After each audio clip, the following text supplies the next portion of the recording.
Hey everyone, welcome back to my YouTube channel. Today we'll be covering another game from the Philadelphia Open, which I finished about 2 days ago. And this time it's my round 5 game, so my last game of the tournament. And my in-person rating is still the same at 1869. So again, I'm playing black, and let's take a look at what happened in the game. So here my opponent just played the move knight back to b3, avoiding the double attack that I had set up on the knight that was originally on d4. And here, after I thought for quite a while, about 20 minutes here, deciding on what move I should play. So actually for black here, it's slightly difficult to move. I had realized that this pawn firstly is under attack by 2 pieces. So I don't really have a direct way of defending it without losing it. So as I can't really protect it because it's attacked twice. So even if I defend it once, then he would still be able to take, and I would still lose the pawn.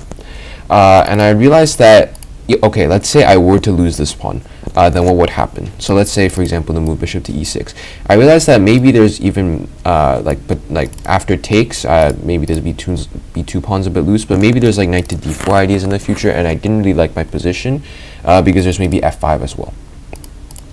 So I wasn't really sure what to play. I also wanted to connect my rooks by moving the bishop away. And so in the end I decided on, and I also realized that despite me having my 2 bishops, that these 2 knights were also doing really well, and that since most of my pieces were kind of aimed towards the queen side, I wanted to break up the queen side somehow. So here I played the move bishop takes c3 after some long deliberation. So although this is a relatively open board, I realized that giving away a bishop for a knight in this case would actually have some other compensation besides from simply just trading off pieces, as after b takes c3, white actually now has this really ugly pawn structure on the queen side, which I can in the future maybe focus on an attack. So after b takes c3, I play bishop to e6, and the computer actually says that now my opponent actually has knight back to d4. Yeah, here I wasn't really too sure what to play. I needed to protect this pawn on d5 in my mind at the time. So here after knight, if my opponent did play knight to d4, then I would simply probably play like rook to e8. After knight takes, then after rook takes, I'm attacking the queen, and there's still this really bashed up pawn structure on the queen side. So I play bishop to e6. My opponent actually plays h3. So h3 actually has the idea of playing g4 f5 in the future. I play h5, which is actually a blunder, because even if I played h5, there's no way of really stopping it, because g4 is supported by both the h3 pawn and the queen on e2. So if I play h5, then after g4, for example, after takes, then these 2 pawns are still here, f5 is still coming. Also, besides, after h5, for example, my opponent has knight back to d4, and instead of this pawn being on e7 protecting this g6 pawn, now if knight takes on e6 and I have to play f takes e6, then I have this really terrible pawn structure here. But here my opponent plays rook to e1, so I catch a lucky break. Here I play queen to c7, setting up a double attack, already starting to pressure this really bad pawn structure on the queen side. Queen to e3, protecting both of the pawns. Here I play rook to e8, potential discoveries on this file after I move the bishop away. Plays queen to f3, stepping out of the line of fire. And here I play rook 8 to c1, rook a to c8, setting up another piece to attack the c3 pawn. Plays rook to e3, and here I play bishop to f4. Bishop to f5. So bishop to f5, firstly attacks this pawn here. Secondly, I try to distract this rook away from the e file, and also since the e file is the only open file, if rook takes e8, which is actually what happened in the game, after rook takes e8 I have the open file, and these 2 pawns are probably going to fall soon. Besides, bishop to f5 also has the idea of routing my bishop into the nice square on e4, where it can't be contested. So rook takes e8, as I mentioned, rook takes e8, now I have the open file. These 2 pawns are probably going to fall soon. And he plays knight to d4. Knight to d4 here is a tad bit late, because now I simply have bishop to e4, and there's no way of getting to this bishop directly, unless you reroute the knight, which would take a couple of moves. So firstly, it attacks the queen. Secondly, it's supported by the d5 pawn. It's on this really nice elbow square. Thirdly, it shuts off this e file, and although my rook is here, my rook more prefers to be on the c file, targeting these pawns here. So once I move the rook away, there's no rook to e1 or maybe queen to e3 to get on the e file. So here my opponent plays queen to g3, sidestepping the threat. Play rook to c8, and this is another good thing with bishop to e4. It controls the d3 square as well. So there's no rook to d3 here, as I would simply take with the bishop. And so this pawn, there's only knight to e2 to protect it, which is what my opponent played in the game. Play queen to c4. Queen to c4, so it's a double attack now. I had calculated this and I realized that, okay, so now my opponent's going to lose this pawn and this a pawn is going to be passed in the future. And this a pawn's only passed also because I bashed up this pawn structure. If the pawn was on b2, then this pawn wouldn't be passed, as the pawn would simply take. So here my opponent played rook to d2, protecting the knight. Play queen takes a2, and my opponent makes a mistake here. He plays knight to d4. Here I have a double attack, attacking the king and putting another piece on the c3 pawn, so he's going to lose it. King to h2, queen takes c3. My opponent drops back because if he trades queens with me, then that's more advantageous. He prefers to keep the queens on the board in order to maybe have some attacking chances in the future, or maybe some perpetual check or drawing chances. F5. So F5, although not the best move, I feel like for me is the most practical move to play, since I want to prevent F5 counterplay in the future by white. So I play F5. I play F5 myself to prevent this. Knight to B5, and here I play the move queen to C5. Computer actually suggests in the game a move that I didn't see as I had low time.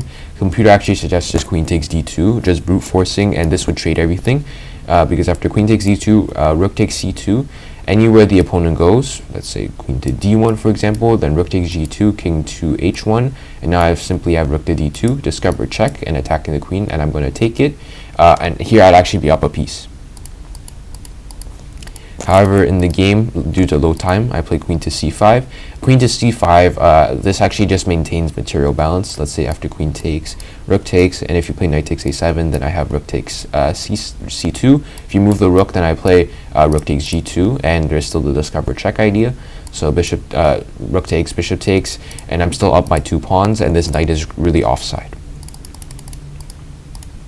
So after queen to c5, my opponent played knight back to d4. I play king to f7. So king to f7 to take away this knight to e6 idea in the future. King to f7, and also it protects this g6 pawn, so there's no queen to g3.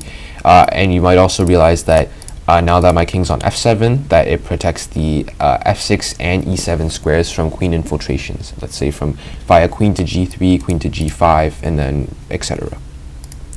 So queen to g3. I simply play a6 so that I can repeat the same positions that I had before, except now there's no knight to b5. Here you place queen to e3, and here I play queen to c3, going for a queen trade. My opponent drops back to f2. Here I play rook to c4. Rook to c4, so maybe rook to a4 in the future, trying to get in on the back rank somehow, or maybe I can support the pawn, support the a pawn, which is passed. King to h1, which is actually a blunder, as I exploit this pin here, and I play queen takes h3, king to g1, and I slide my queen all the way to a3.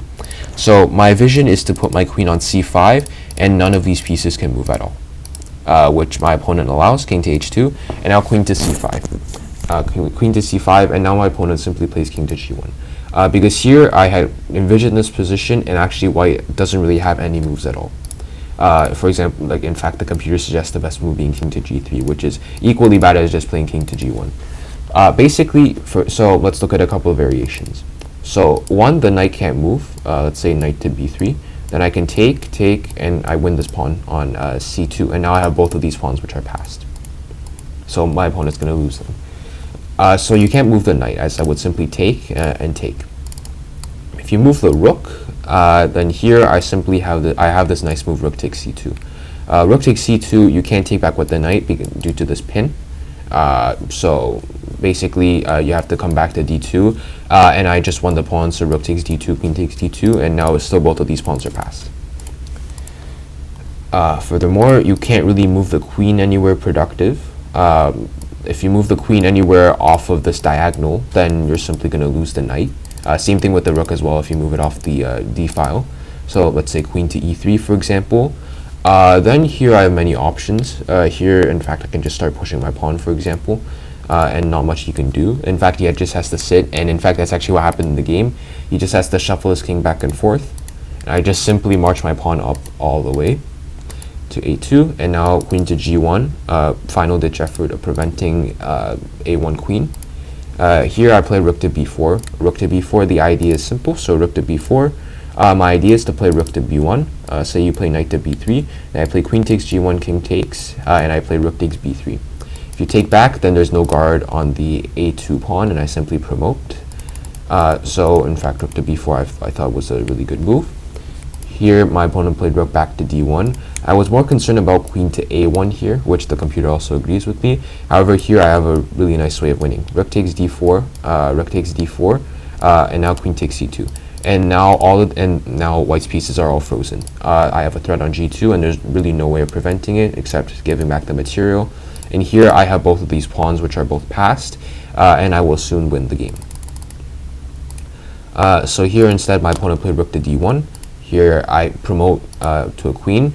In fact, that's actually not the best move. In fact, queen to c3 is better, which is suggested by the computer, putting some more protection on the a1 square so I can queen.